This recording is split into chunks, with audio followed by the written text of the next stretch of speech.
बड'लेण्ड मुलुगसोलोंसालियाव दिनै हायुङारि सावरायमा खुंदों।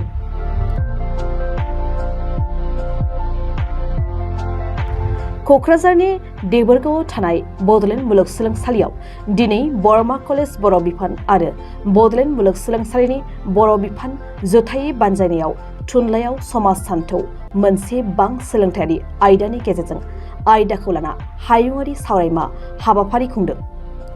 दिनैनि बे हायुङारि सावरायमाखौ बेखेवनानै होयो बड'लेण्ड मुलुगसोलोंसालिनि भाइस चेन्सेलर प्रफेसर बाबुलाल आखुजाया।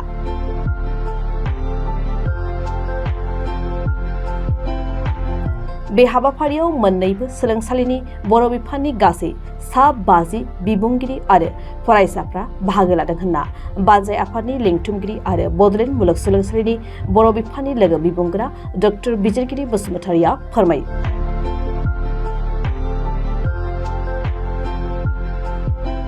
बड'लेण्डनि मुलुगसोलोंसालिनि बर' बिफाननि गाहाय डक्टर भौमिक चन्द्र बर'आ बे हाबाफारि खुंनायनि थांखि आरो गोनांथिनि सायाव खौरांगिरिनि सिगाङाव गुवारै फोरमायना होयो।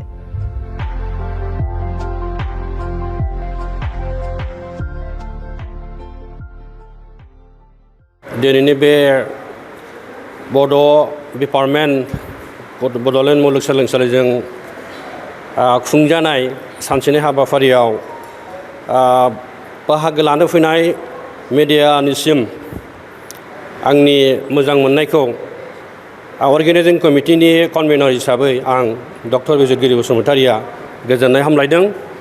दिनैहाय बर' बिफाना बरमा कलेज बर' बिफानजों लोगो नांनानै जोङो बर' थुनलाइयाव समाज सानथौमिन जों बे आयदाखौ लानानै सावरायदों आरो गोबांथार मानसिफ्रा बे हाबाफारियाव बाहागो लानो हयथ' नुजाफैनायखौ जों नुनो मोन्दों आरो बे पेपारनि गेजेरजों जोंनि माहारिनि जौगाखांनाय थामोनथा सोलोंथाइ रांखान्थि राजखान्थि बेफोरबायदि सावगारिया दिनैनि बे सावराय जथुमनि गेजेरजों बेरखांगोन होननानै आं मिजिं खालामदों आरो आं साफ्रोमखौबो खावलायगोन जाहाथे दिनैनि बे पेपारनि गेजेरजों गाव गावनि मोन्दांथिखौ हारि फोजाखांनाय थुनलाइ फोजाखांनाय समाज फोजाखांनाय बे बिथिंजों जाहाथे लिरफुंनानै जोंनि गेजेराव बे सावराय जथुमाव जोंनो हयथ' मिन्थिहोयो।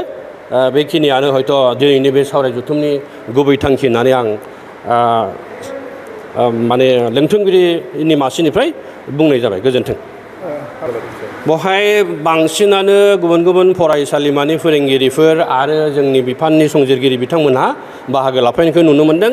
बेनि अनगायैबो जोङो बर' राव इंराजि आरो असमिया रावनि मानसिफ्राबो हयथ' बाहागो लाफैनायखौ जों नुनो मोन्दों आरो मिनिमाम दा जोंनि माबायाव सानखोआव मोननाय बादिब्ला 50सासो जाहैबाय। दा हयथ' उनावहाय बांनोबो हागौ। With the students of Bodo department. In fact, the title of the conference which they have chosen, that is the literature in the sociology. Basically, the society, if you study the society scientifically, that is the sociology.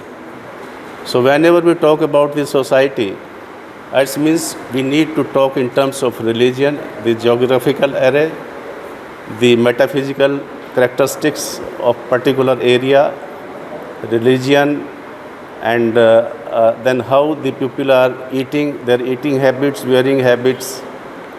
And we should have sufficient communication among the people so that our students can get international exposure, they can go out of state, and they can have nice job opportunities. So I will try to uplift this university so that maximum possible conferences in different languages are held and students are thoroughly benefited to get jobs, to get skill development courses. With these words, I say thank you very much to media persons.